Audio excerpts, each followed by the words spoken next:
आज की crime story में हम देखेंगे कि कैसे माँ और बेटे को अपने ही घर में डंबल से मारकर मौत के घाट उतार दिया। क्या है पूरी कहानी, चलिए देखते हैं। वीडियो में आगे बढ़ने से पहले वीडियो को लाइक और चैनल को सब्सक्राइब जरूर करें। 55 साल के कृष्ण स्वरूप सुधीर दिल्ली के पास पालम गांव में अपनी पत्नी बबीता और 27 साल के बेटे गौरव के साथ रह रहे थे। बेटी की शादी हो चुकी है, वो यूएस में रहती है। गौरव हैदराबाद स्थित डेल कंप्यूटर में काम करता था, लेकिन पिछले 1 साल से अपने माता पिता के पास ही रह रहा था। वायुसेना के शिक्षण संस्थान में अकाउंटेंट कृष्ण स्वरूप का राजनगर पार्ट 1 में 3 मंजिला मकान है, जिसके ग्राउंड फ्लोर को इन्होंने किराए पर दे रखा था और 2 फ्लोर पर ये अपने परिवार के साथ रहते थे। 6 जुलाई मंगलवार की शाम जब कृष्ण स्वरूप ड्यूटी से वापस घर लौटे तो घर का दरवाजा खुला हुआ था। वे अंदर पहुंचे तो उन्होंने देखा कि उनकी पत्नी की खून से लथपथ लाश फर्श पर पड़ी हुई है। घर में हर जगह खून ही खून फैला हुआ था। उन्होंने तुरंत अपने बेटे गौरव को आवाज लगाई, लेकिन कोई जवाब नहीं मिला।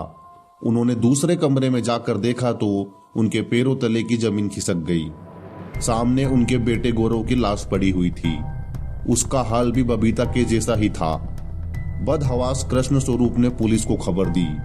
इस डबल मर्डर के बारे में जैसे ही आसपास के लोगों को पता लगा तो वहां भीड़ इकट्ठा होने लगी। पुलिस वहां पहुंची तो देखा कि दोनों पर डंबल से हमला करके उनकी जान ली गई थी। बाद में पानी की बाल्टी के अंदर से डंबल मिला। घर की अलमारियां खुली हुई थी, सामान बिखरा पड़ा था, जिससे लग रहा था कि हत्या का मकसद लूटपाट रहा होगा। लेकिन जांच में कोई कीमती सामान के गायब होने की जानकारी नहीं मिली थी। कुछ सिक्के गायब हुए थे, लेकिन अलमारी में रखे गहने और 15,000 रुपए वहीं रखे थे। हालात देखकर लग रहा था कि गौरव लैपटॉप पर काम कर रहा था, तभी उसके सिर पर हमला किया गया होगा। घर में सीसीटीवी कैमरा भी लगा हुआ था, लेकिन पता चला कि उसका डीवीआर गायब है। ऐसे में पुलिस को शक था कि हत्यारा कोई अंदर का भी हो सकता है। इसके अलावा जबरदस्ती घर में घुसने के कोई सबूत नहीं थे, जिससे ये थ्योरी और पक्की हो रही थी कि कोई पहचान वाला ही है जिसने इस वारदात को अंजाम दिया होगा। लेकिन वो कितने लोग थे ये अभी तक नहीं कहा जा सकता था। जांच आगे बढ़ रही थी। पुलिस ने देखा कि मुकदमा लिखे जाने के बाद से कृष्ण स्वरूप के साथ एक युवक लगातार नजर आ रहा था, जिसका नाम अभिषेक है। एक अभिषेक ही था जो घटना का पता लगने के बाद से लगातार कृष्ण स्वरूप के साथ बना हुआ था और इसी वजह से वो पुलिस की नजर में आ गया था। पुलिस अब उसकी हर हरकत पर नजर रख रही थी।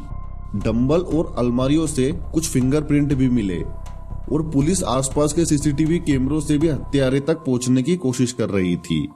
और एक सीसीटीवी कैमरे की फुटेज में हत्यारा नजर भी आ गया। उसमें साफ दिखाई दे रहा था कि एक व्यक्ति घर में लगे सीसीटीवी का डीवीआर उठाकर अपने साथ ले जा रहा था और इस व्यक्ति की पहचान अभिषेक वर्मा के रूप में हुई। वही अभिषेक वर्मा जो हत्या के बाद से लगातार कृष्ण स्वरूप के साथ था और जिस पर पुलिस को पहले से ही शक था। अभिषेक बबीता के भाई का बेटा यानी गौरव का ममेरा भाई है। पुलिस ने उसे बबीता और गौरव की हत्या के आरोप में गिरफ्तार कर लिया।